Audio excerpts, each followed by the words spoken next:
Hello students, कैसे हैं आप सब लोग। उम्मीद करती हूँ सब अच्छे होंगे और स्वस्थ होंगे। मैं Meena Rana ICT virtual class में आपका स्वागत करती हूँ। स्टूडेंट्स, हम पढ़ रहे हैं क्लास 9 की हिंदी। यहाँ हम एक नया चैप्टर लेके आए हैं। चैप्टर का शीर्षक है रीढ़ की हड्डी और ये चैप्टर लिखा है जगदीश चंद्र माथुर जी ने और ये एकांकी विधा में लिखा गया गद्य रचना है। इस चैप्टर के माध्यम से लेखक हमें बताना चाहते हैं कि पहले जब लड़कियों की शादी होती थी उस समय लड़कियों को ज्यादा पढ़ा लिखा ये जो है एक प्रकार से जो है पाप समझा जाता था। पहले तो लड़कियों को पढ़ाया ही नहीं जाता था, लेकिन अगर किसी ने अपनी बेटी को ज्यादा पढ़ा दिया तो उसे समाज के सामने छुपाना पड़ता था, क्योंकि लोगों की सोच क्या थी कि बहू जो है कम पढ़ी लिखी होनी चाहिए। क्यों? क्योंकि ज्यादा पढ़ी लिखी बहू होगी तो वो जो है आपके हिसाब से नहीं चलेगी, वो दब कर नहीं चलेगी, वो अपना जो है मत रखेगी आपके सामने, अपने हिसाब से काम करेगी। तो लड़की जो है कम पढ़ी लिखी यानी बहू जो है कम पढ़ी लिखी होनी चाहिए।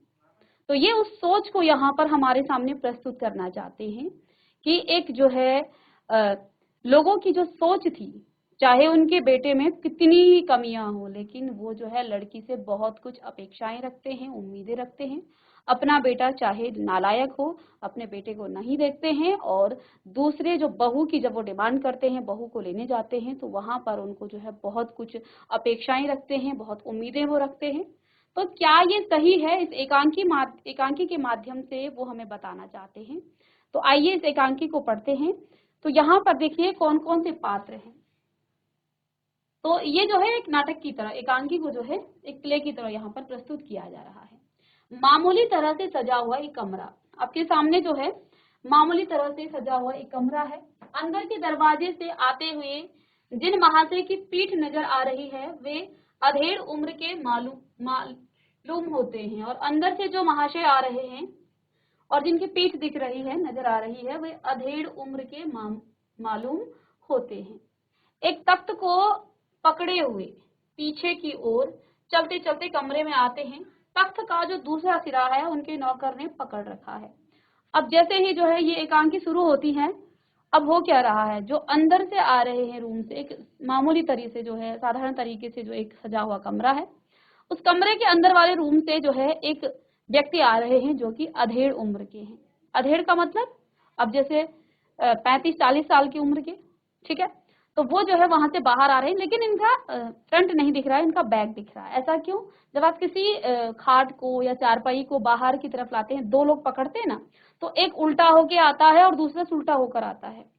आगे वाला उल्टा होके आ रहा है। अब ये व्यक्ति जो है अधेड़ उम्र का व्यक्ति है और दूसरा इस तख्त का एक तख्त लेकर वो बाहर आ रहे हैं।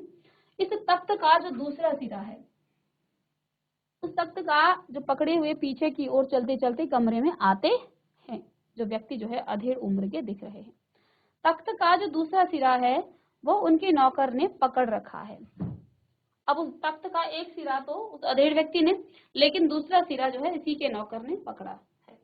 बाबू, अबे धीरे धीरे चल, अब तख्त को उधर मोड़ दे, उधर, बस बस। नौकर, बिछा दूं साहब? तो अब जो है वो जो बाबू है यानी कि जो मालिक है वो क्या कहते हैं, अबे धीरे धीरे मोड़ चल। तो अब जो है जो पीछे वाला, क्योंकि जो पीछे की तरफ चलता है ना, ऐसे आप जानते ही हैं, इस तरह से जो पीछे की तरफ चलता है तो उसको तो थोड़ा सा क्योंकि वो पीछे से देख नहीं पाता है, लेकिन जो पीछे से तख्त को पकड़े हुए आ रहा है, जो सामने से आ रहा है, वो थोड़ा तेज चलता है। ये आपने भी देखा होगा कई बार। तो ऐसा ही कुछ यहाँ इस एकांकी में भी हो रहा है। उस तख्त को लिए जो पीछे वाला नौकर है वो तेज चल रहा है और वो जो मालिक है वो क्या कह रहे, बाबू अबे धीरे धीरे चल। वो कह रहा है कि अबे धीरे धीरे चल, अब तख्त को उधर मोड़ दे। अब जैसे ही वो बाहर आए तो क्या करे, अब उधर मोड़ दे, हाँ उधर, बस बस। अब नौकर कहता है बिछा दूं साहब? तो प्रश्न पूछ रहा है, बिछा दूं साहब? बाबू कहते हैं जरा तेज आवाज में। और क्या करेगा, परमात्मा के यहाँ अक्ल बढ़ रही थी तो यूं देर से पहुंचा था क्या?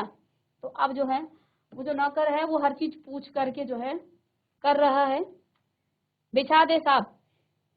और यह पसीना किस लिए बहाया है? तो अब वो क्या कहता है, नौकर पूछता है, अब चादर वगैरह कुछ बिछा रहे होंगे उसमें। तो अब क्या कहता है कि भाई साहब, अब नौकर है तो वो कह रहा है कि भाई साहब इसमें बिछा दूं? तो वो कह रहा है कि हाँ और क्या करेगा इसका, परमात्मा की वहां जब अक्ल बंट रही थी तब लेट पहुंचा क्या, बिछा दे, और क्या करेगा, किस लिए ये पसीना बहाए, यानी कि ये तख्त यहाँ क्यों लाए हम। नौकर जो है तख्त बिछाता है, ही करता है। अब देखो यहाँ इस एकांकी में हो क्या रहा है, जो बाबू है इनकी बेटी को देखने आज लड़का आ रहा है, लड़का और उसके पिता आ रहे हैं। इसके लिए तैयारियां चल रही हैं, सभी चीजें वहां पर तख्त वगैरह रखी जा रही हैं ताकि सामान को जो है वो वहां पर मेहमानों की जो है खातिरदारी कर सके। तो जैसे ही वो नौकर क्या करता है, उस तख्त पर बिछाता है, तख्त बिछाता है। अच्छा, उस तख्त को जो है उसने नीचे रखा और ही करा। बाबू हंसता क्यों है, अबे हमने भी जवानी में कसरतें की हैं, कलसों से नहाता था लोटों की तरह, यह तख्त क्या चीज है, उसे सीधा कर यूं, हाँ बस, और सुन बहू जी से दरी मांग ला इसके ऊपर के लिए। तो अब क्या कहते हैं कि इसको भाई ढंग से बिछा, और इसके ऊपर बिछाने के लिए क्या करो, दरी मांग कर लाओ, चादर भी कल जो धोबी के यहाँ से आई है। तो क्या कहते हैं बाबूजी, इसको यहाँ रखो और बहू जी से क्या लेके आओ, दरी मांग करके लाओ, ठीक है। तो चादर भी लाना, कल जो धोबी के यहाँ से आई है वही। नौकर जाता है, बाबू साहब इस बीच में मेज पोस्ट ठीक करते हैं। तो अब जो है क्योंकि एकांकी है तो वो फिर अंदर जाता है वो नौकर। इस बीच में आपको एकांकी में फ्रंट में क्या दिखेगा, सिर्फ वहां पर, वो तो अंदर चला गया जो नौकर है, तो वो जो है अब वहां पर थोड़ा सा एक्टिंग कर रहा है, क्या चीज करने की, उस मेज पोस्ट को, जो मेज के ऊपर जो चीज रखा है कपड़ा, तो उसको ठीक कर रहा है। तो इस बीच में जो है उसको ठीक कर लेता है, ठीक है। एक झाड़न से गुलदस्ते को साफ करते हैं, तो आप डस्ट वगैरह वो झाड़ रहे हैं। कुर्सियों पर भी 2-4 हाथ लगाते हैं, अब ऐसे ऐसे करके वो साफ कर रहे हैं कुर्सियों को भी, मतलब कि पूरे घर को, वो कमरे को वो साफ करना चाहते हैं। साफ करते हुए सहसा घर की मालकिन प्रेमा आती है। अब जो है अचानक से उनकी जो घर की उनकी जो पत्नी है वो प्रेमा आती है। गंदुमी रंग, छोटा कद, चेहरे और आवाज से जाहिर होता है कि किसी काम में बहुत व्यस्त है। उनके पीछे पीछे भीगी बिल्ली की तरह नौकर आ रहा है। अब जो है उनकी वहां घर की जो मालकिन है वो आ जाती है, जिनका नाम क्या है, प्रेमा। इनका रंग कैसा है, गंदुमी रंग है, छोटा कद है, चेहरे और आवाज से जाहिर होता है कि किसी काम में ये बहुत व्यस्त थी। लेकिन नौकर भी उनके पीछे पीछे भीगी बिल्ली की तरह आ जाता है, खाली हाथ, जबकि उनसे दरी और चादर मंगाई थी। बाबू साहब, अब जो है ये बाबू जो है साहब, इनका नाम है राम स्वरूप, इनका नाम है राम स्वरूप। दोनों तरफ देखने लगते हैं। मैं कहती हूँ तुम्हें इस वक्त धोती की क्या जरूरत पड़ गई, प्रेमा ने क्या कहा। अब उनकी पत्नी जो है, अब जो इन घर के मालिक है उनका नाम क्या है, राम स्वरूप। तो यहाँ से हमें पता चल गया है 3 पात्रों का अभी तक पता चला। एक तो राम स्वरूप है, इनकी पत्नी का नाम प्रेमा है, और इनका एक नौकर है।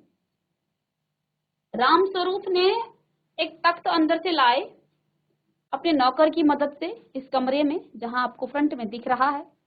उस तख्त को बिछाने के बाद उन्होंने अपने नौकर को अंदर भेजा, एक दरी और चादर दोनों को लाने के लिए। लेकिन अब ये जो है पहले वहां पर जो मेज पोस्ट है उसको ठीक करते हैं, कुर्सियों को भी थोड़ा सा झाड़ फूड़ करके इस तरह से। लेकिन अचानक से वहां पर घर की जो मालकिन है प्रेमा, वो आ जाती है। इनके पीछे पीछे नौकर भी आता है, लेकिन खाली हाथ आता है, कुछ भी नहीं लेके आता है। मैं कहती हूँ तुम्हें इस वक्त धोती की क्या जरूरत पड़ गई है, एक तो वैसे ही जल्दी जल्दी में राम स्वरूप धोती, तो प्रेमा अब क्या कह रही है। नौकर अंदर गया था चादर और दरी लेने, और अंदर क्या कह गया, धोती। प्रेमा बाहर आई कि भाई अभी तो मेहमान आने वाले हैं, इनको धोती की क्या जरूरत पड़ गई। तो प्रेमा ने अपने पति से, घर के मालिक से पूछा कि तुम्हें जो है इस समय क्या जरूरत पड़ गई धोती की, एक तो वैसे ही जल्दी जल्दी में है। तो राम स्वरूप चौंक करके प्रश्न करते हैं, धोती, प्रेमा, हाँ अभी तो बदल कर आए हो और फिर न जाने किस लिए। तो फिर प्रेमा ने कहा अभी तो तुम धोती बदल कर आए, पहले ना नीचे धोती पहनी जाती थी, जेंट्स लोग जो है नीचे धोती पहनते थे।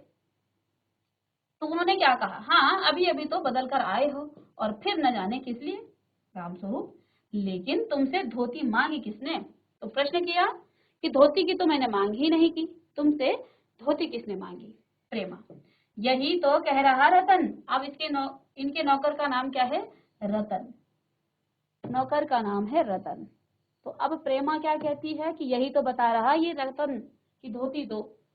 रामस्वरूप, अब रामस्वरूप क्या कहते हैं, क्यों बे रतन, तेरे कानों में डांट लगी है क्या? मैंने कहा था धोबी के यहाँ से जो चद्दर आई है उसे मांग ला। उसने धोबी की जगह धोती मांग ली। पूरी बात नहीं सुनी और क्या मांग रहा है अंदर? धोती। तब रामस्वरूप ने कहा, क्यों बे रतन, तेरे कानों में डांट लगी है क्या?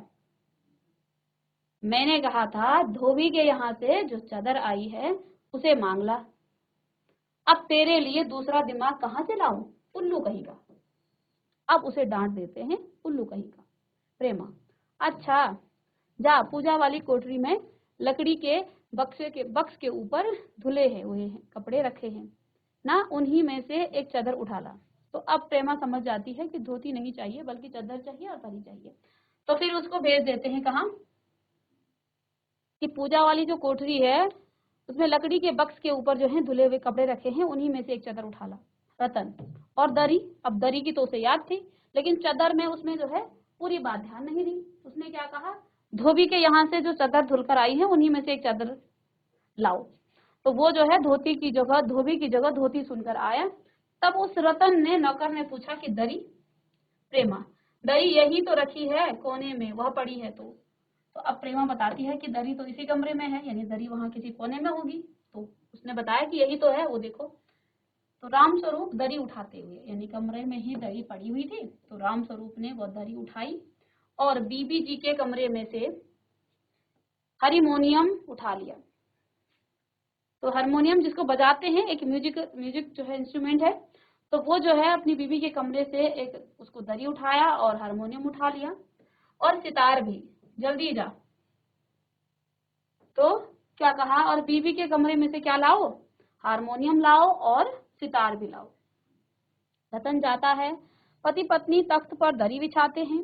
प्रेमा, लेकिन वह तुम्हारी लाडली बेटी तो मुंह फुलाए पड़ी है। तो अब क्योंकि बेटी को देखने जो है लड़का आ रहा है, लेकिन बेटी तो मुंह फुला करके पड़ी है। तो अब जो है प्रेमा क्या कहती है कि ठीक है सारी व्यवस्थाएं तो हो रही है, लेकिन जिसको देखने लड़का आ रहा है वो तो मुंह फुलाए पड़ी है।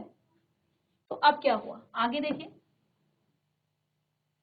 तो रामस्वरूप क्या कहते हैं, मुंह फुलाए, और तुम उसकी माँ किस मर्ज की दवा हो?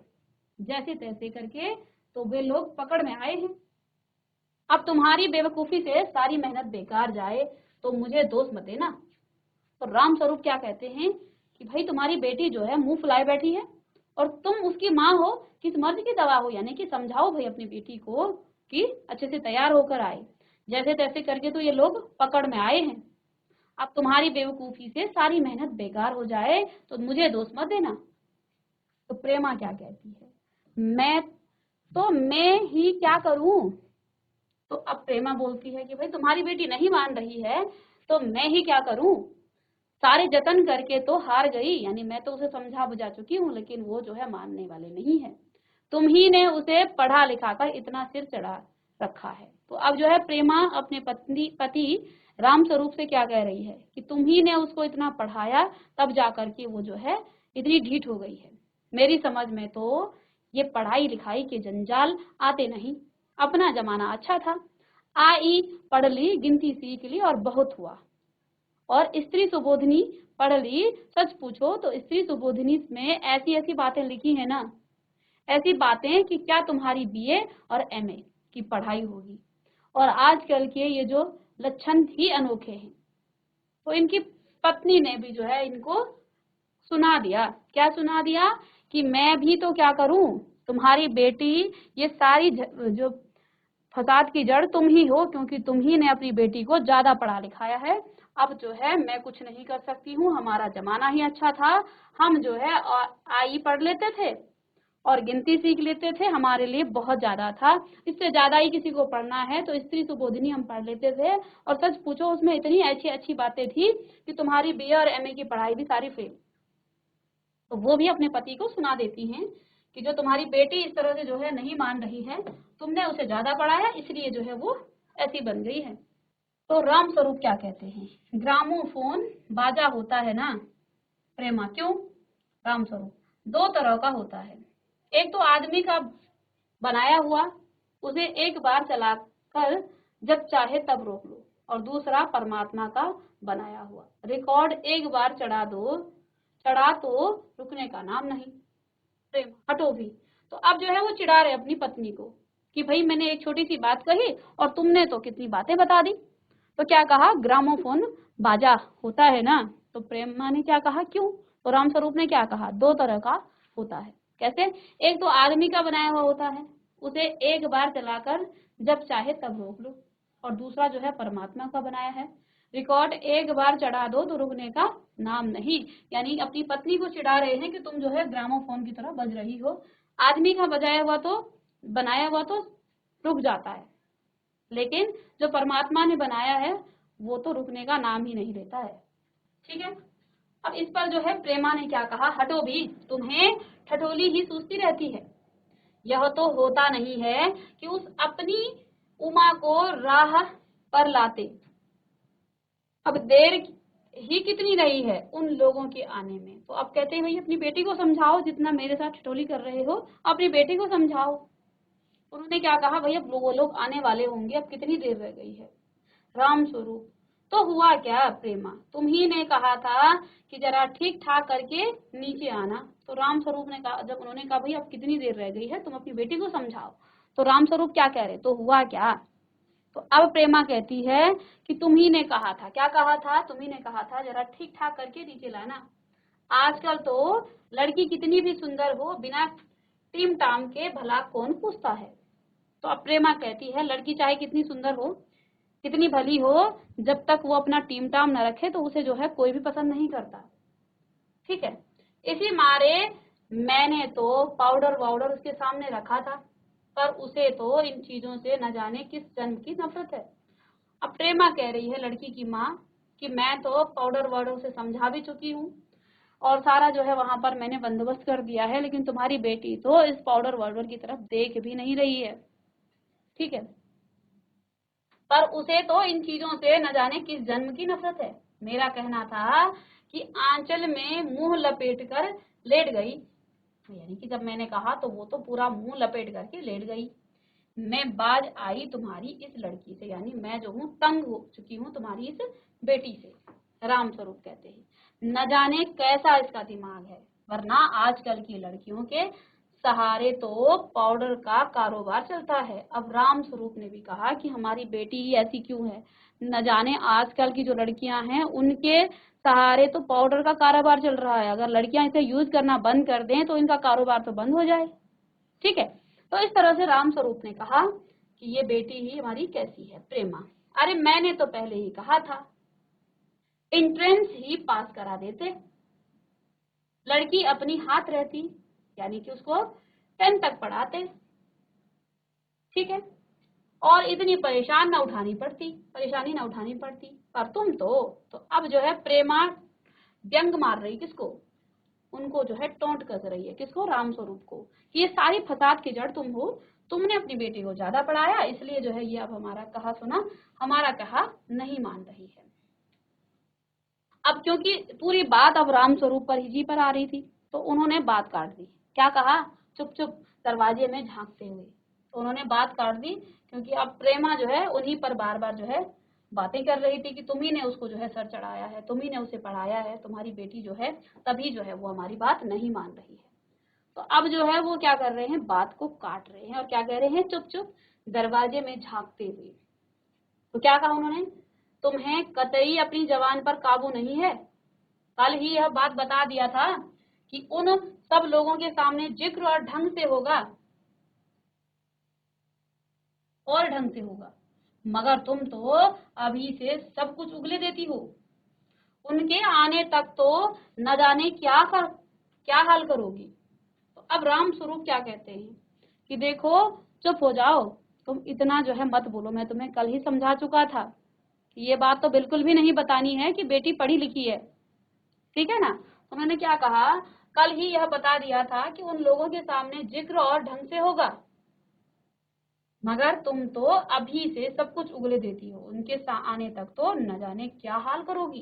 प्रेमा, अच्छा बाबा मैं न बोलूंगी, जैसी तुम्हारी मर्जी हो करना, बस मुझे तो मेरा काम बता दो। अब प्रेमा ने भी बोला कि बस ठीक है, मैं न बोलूंगी, मैं नहीं बोलूंगी, जैसी तुम्हारी मर्जी हो करना, बस मुझे मेरा काम बता दो। राम स्वरूप, तो उमा को जैसे हो तैयार कर लो, न सही पाउडर वैसे कौन बुरी है। अब राम स्वरूप कहते हैं कि उमा उनकी बेटी का नाम है, उनकी बेटी का नाम, तो चौथा करेक्टर यहाँ इस एकांकी का उमा है, ठीक है। पहले राम स्वरूप, प्रेमा, रतन और उमा, 4 यहाँ पर पात्र आ गए हैं इस एकांकी में। तो अब राम स्वरूप क्या कहते हैं कि ठीक है, उमा को जैसे हो तैयार कर लो, यानी कि अब वो पाउडर वाउडर ना भी लगाए, ना सही पाउडर यानी बिना पाउडर के ही, लेकिन उसको जो है लड़के वालों के सामने तो ले आओ, ना सही पाउडर वैसे कौन बुरी है, कौन सा हमारी बेटी बुरी है, ठीक है। पान लेकर भेज देना उसे। तो अब राम स्वरूप जो है अपनी पत्नी से कहते हैं कि उसे जो है पान लेकर के भेज देना, और नाश्ता तो तैयार है ना, रतन का आना। तो पूछते अपनी पत्नी को कि चलो ठीक है, वो पाउडर ना भी लगाए लेकिन उसे यहाँ भेज तो देना, चाहे वो पाउडर ना भी लगाए, हमारी बेटी इतनी भी बुरी नहीं है, तो वो जो है उसे पान लेकर के भेज देना। अब इतने में जो है रतन आ गया, रतन का आना, आ गया रतन, इधर ला, इधर बाजा नीचे रख दे, चद्दर खोल, पकड़ तो जरा उधर से। तो अब वो जो है गिटार और सितार और हारमोनियम रखकर लेकर के आता है, रतन आ जाता है इतनी बात में। तो वो जो है क्या कहते हैं कि रामस्वरूप कहते हैं आ गया रतन, इधर आ, इधर ला, इधर बाजा नीचे रख दे और चादर खोल, पकड़ तो जरा उधर से, चादर बिछाते हुए। प्रेमा, नाश्ता तो तैयार है, मिठाई तो वो लोग ज्यादा खाएंगे नहीं, कुछ नमकीन चीजें बना दी हैं, फल रखे ही हैं ही, चाय तैयार है और टोस्ट भी, मगर हाँ मक्खन, अब मक्खन तो आया ही नहीं। तो अब जो है प्रेमा को याद आ गया है, तो उन्होंने जब चाय नाश्ते की बात करी हुई, तुम्हारा नाश्ता तैयार है, उन्होंने क्या कहा, नाश्ता तो तैयार है, मिठाई तो वो लोग ज्यादा खाएंगे नहीं, कुछ नमकीन चीजें मैंने बना दी हैं, फल रखे हुए हैं, चाय तैयार है और टोस्ट भी, मगर हाँ अब उनको याद आ गया मक्खन, और फिर क्या कहती हैं, मक्खन तो आया ही नहीं। रामस्वरूप चौंक कर कहते हैं क्या कहा, मक्खन नहीं आया, तुम्हें भी किस वक्त याद आई है, जानती हो कि मक्खन वाले की दुकान दूर है, पर तुम्हें तो ठीक वक्त पर कोई बात सूझती ही नहीं। तो अब जो है वो भी अपनी पत्नी से जो है, अब मेहमान आने वाले हैं तो क्या कहते हैं कि भाई मक्खन नहीं है, तुम्हें किस वक्त याद आती है, जानती हो ना कि मक्खन वाले की जो दुकान है वो दूर है, पर तुम्हें तो ठीक वक्त पर कोई बात सूझती ही नहीं। अब बताओ, रतन मक्खन लाए कि यहाँ का काम करे। अब रतन को जो है वो बाहर मक्खन लेने भेजे या फिर यहाँ का काम करे। दफ्तर के चपरासी से कहा था आने के लिए, सो नखरों के मारे। तो प्रेमा कहती यहाँ का काम कौन ज्यादा है। तो प्रेमा बताती है कि भाई यहाँ का दफ्तर का जो चपरासी है उसे भी मैंने बोला था कि भाई घर में मेहमान आ रहे हैं तो तुम भी आ जाना, थोड़ा काम थोड़ा मदद हो जाएगी। तो उसने भी जो है नखरों के मारे वो आया नहीं। तो अब जो है मक्खन लाने जाए कौन, घर में काम भी बहुत है। अब प्रेमा क्या कहती है, प्रेमा कहती है यहाँ का काम कौन ज्यादा है, कौन सा घर का काम कोई ज्यादा है, कमरा तो ठीक ठाक है ही, बाजा और सितार आ गया है, नाश्ता यहाँ बराबर वाले कमरे में ट्रे में रखा हुआ है, सो तुम्हें पकड़ा दूंगी, एक आध चीज खुद ले आना, और इतनी देर में रतन जो है मक्खन ले ही आएगा, 2 आदमी ही तो हैं। तो अब प्रेमा बताती है कि भाई रतन जो है इस घर में कुछ काम है नहीं है, सारा काम हमने कमरा ठीक कर दिया है, बाजा सितार सब रख दिया है, और बाजा सितार इसलिए रखा जा रहा है ताकि लड़के वालों को ये बताया जा सके लड़की को कुछ गाना बजाना भी आता है, इसलिए जो है वो सब चीजें वहां पर रखी जा रही है। तो कहते हैं बगल वाले कमरे में मैंने जो है नाश्ता तैयार करके रखा है ट्रे में, तो तुम्हें पकड़ा दूंगी, कुछ चीजें तुम भी रख देना, और इतनी देर में रतन भी यहाँ पर आ जाएगा। और वैसे भी ज्यादा आदमी तो है नहीं, 2 ही आदमी हैं। तो अब आगे देखिए इस एकांकी में क्या होता है। रामस्वरूप, रामस्वरूप कहते हैं हाँ, एक तो बाबू गोपाल प्रसाद और दूसरा खुद लड़का। तो यहाँ पर चौथे और पांचवें जो पात्र हैं, बाबू गोपाल प्रसाद जो कि लड़के का पिता है, और खुद लड़का। देखो उमा से कह देना कि जरा करीने से आए, ये लोग जरा ऐसे ही हैं। गुस्सा तो मुझे बहुत आता है इनके दकियानुसी ख्यालों पर। खुद जो है पढ़े लिखे हैं, वकील हैं, सभा जो है सोसाइटियों में जाते हैं, मगर लड़की चाहते हैं ऐसी कि ज्यादा पढ़ी लिखी ना हो। तो अब राम स्वरूप ने भी इनके बारे में यहाँ बताया। ये जो गोपाल प्रसाद हैं, ये खुद क्या है, एक वकील हैं, ठीक है। तो कहते हैं कि एक तो बाबू गोपाल प्रसाद, यानी आप बता रहे हैं कि 2 लोग ही आ रहे हैं। देखो उमा से कह देना कि जरा करीने से आए, यानी धीरे धीरे आए, ये लोग जरा ऐसे ही हैं। गुस्सा तो मुझे भी बहुत आता है कि इनके दकियानूसी ख्यालों से, यानी कि इनके जो ख्याल हैं वो थोड़ा निचली सोच इनकी है। खुद तो पढ़े लिखे हैं, वकील हैं, सभा सोसाइटी में जाते हैं, मगर लड़की चाहते हैं ऐसी कि ज्यादा पढ़ी लिखी ना हो। खुद तो ये पढ़े लिखे हैं, लेकिन ये लड़की जो है ज्यादा पढ़ी लिखी नहीं चाहते हैं। प्रेमा और लड़का, तो प्रेमा ने पूछा कि लड़का क्या है। फिर रामस्वरूप ने बताया तो था तुम्हें, बाप शेर है तो लड़का सवा शेर। बीएससी के बाद लखनऊ में ही तो पढ़ता है, मेडिकल कॉलेज में। कहता है कि शादी का सवाल दूसरा है, तालीम का दूसरा। क्या करूं, मजबूरी है, मतलब आना अपना है, वरना इन लड़कों और इनके बाबों को ऐसी कोरी कोरी जो है मैं सुनाता कि ये भी और फिर चुप हो जाते हैं। तो रामस्वरूप कहते हैं कि बताए तो था, बाप भी पढ़ा लिखा है, बाप शेर तो लड़का सवा शेर, यानी कि बाप ने तो पढ़ लिख करके जो है वकालत की है, लेकिन लड़का भी कम नहीं है, वो भी बीएससी के लिए बाद जो है लखनऊ में ही पढ़ता है, मेडिकल कॉलेज में। कहता है कि शादी का सवाल दूसरा है, तालीम का दूसरा। क्या करूं, मजबूरी है, मतलब अपना है, लड़की देनी है, वरना इन लड़कों और इनके बापों को ऐसी में कोरी कोरी सुनाता कि ये भी और फिर चुप हो जाते हैं। अब इतने में रतन बोलता है, जो अब तक दरवाजे के पास चुपचाप खड़ा हुआ था। जल्दी जल्दी बाबूजी बाबूजी। रामस्वरूप, क्या है रतन, कोई आते हैं।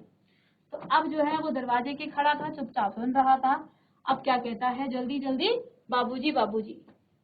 तो रामस्वरूप उसे कहते हैं क्या है भाई।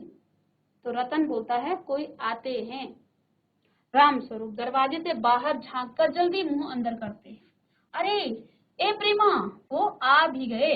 नौकर पर नजर पड़ते ही, अरे तू यही खड़ा है, बेवकूफ, गया नहीं मक्खन लाने। सब चौपट कर दिया। अबे उधर से नहीं, अंदर के दरवाजे से जा। तो अब जो है वो क्या कह रहा है, रामस्वरूप ने उन लोगों को देख लिया दरवाजे से। रतन ने बताया कि वो लोग तो आ गए। रामस्वरूप ने दरवाजे से बाहर झांका और क्या देखा, जल्दी से उन्होंने मुंह अंदर कर दिया और क्या कहा, अरे ए प्रेमा, वे आ गई। नौकर पर नजर पड़ते ही उसे जो है डांटने लग गए। अरे तू यहीं खड़ा है, बेवकूफ, गया नहीं मक्खन लाने। सब चौपट कर दिया। अबे उधर से नहीं, अंदर के दरवाजे से जा। नौकर अंदर जाता है और तुम जल्दी करो प्रेमा, उमा को समझा देना, थोड़ा सा गा देगी। प्रेमा जल्दी से अंदर की तरफ आती है और उसकी धोती जमीन पर जो है रखे हुए बाजे से अटक जाती है। अब जल्दी जल्दी में काम क्या हो जाता है, खराब हो जाता है। तो वो जो है जल्दी से अंदर जाती है। रामस्वरूप कहते हैं भाई उमा को भी समझा देना, उनके सामने थोड़ा सा गा दे। प्रेमा जल्दी से अंदर की तरफ जाती है, लेकिन उसकी धोती जमीन पर रखे जो बाजे थे उस पर अटक जाती है। प्रेमा, उफ, यह बाजा वह नीचे ही रख गया है, कमबख्त। किसको कहती है, अपने नौकर रतन को। क्या कहती है, उफ। अब वो फंस जाता है उनकी धोती, तो वो जो है उसको फिर से डांटने लग जाते हैं, यानी उसको जो है कोस रहे हैं कि उसने जो है यही रख दिया है। रामस्वरूप, तुम जाओ, मैं रख देता हूँ जल्दी। तो रामस्वरूप क्या कहता है, भाई तुम जाओ, अंदर जाओ, तुम चाय नाश्ते की तैयारी करो, मैं इसे रख दूंगा। प्रेमा जाती है, बाबू रामस्वरूप बाजा उठाकर रखते हैं। किवाड़ों पर दस्तक, यानी दरवाजे पर दस्तक हो जाती है। ठीक है, अब उनके दरवाजे पर उनके मेहमान आ गए हैं। राम स्वरूप। हाँ हाँ हाँ, आइए आइए, हाँ हाँ हाँ। अब देखिए जब कोई आता है ना तो हम एक नकली हंसी जो है उनको दिखाते हैं, है ना। तो ऐसा ही कुछ राम स्वरूप भी करते हैं और उनका स्वागत करते हैं और आइए आइए कह करके। बाबू गोपाल प्रसाद और उनके लड़के शंकर का आना। तो लड़के का नाम है शंकर और लड़के के पिता का नाम है गोपाल प्रसाद। आंखों से लोक चतुराई टपकती है, आवाज से मालूम होता है कि काफी अनुभवी और फितरती महाशय हैं। उनका लड़का कुछ जो है खीस निपोरने वाले नौजवानों में से है। आवाज पतली है और जो खिसिया हट भरी उनकी जो झुकी कमर, इसकी जो है खासियत है। अब लड़का और लड़के के जो पिता हैं उनका यहाँ पर बताया गया किस तरह का उनका जो है भाव भंगिमा है। राम स्वरूप अपने दोनों हाथ जो है मलते हुए, हाँ हाँ फिर नकली हंसी, इधर जो है तशरीफ लाइए इधर। तो उनको बिठाते हैं। बाबू गोपाल प्रसाद बैठते हैं मगर बेंत गिर जाती है, उनकी जो बेंत है वो गिर जाती है।